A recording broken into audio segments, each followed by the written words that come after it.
sa pagpaunlad ng kalidad ng buhay.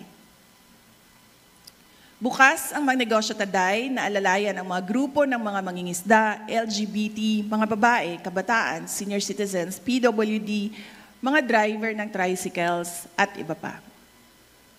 Ngunit katulad ng nasabi ko, binuksan natin ang programang ito sa mga individual na handang bumangon, tulungan ang kanilang sarili at maging produktibong Pilipino. Mula May 2023 hanggang April 2024, ang Magnegosyo Taday ay nakapagbigay ng puhunan na aabot sa 15,000 para sa 17 na mga Pilipino para simulan ang kanilang sariling livelihood projects.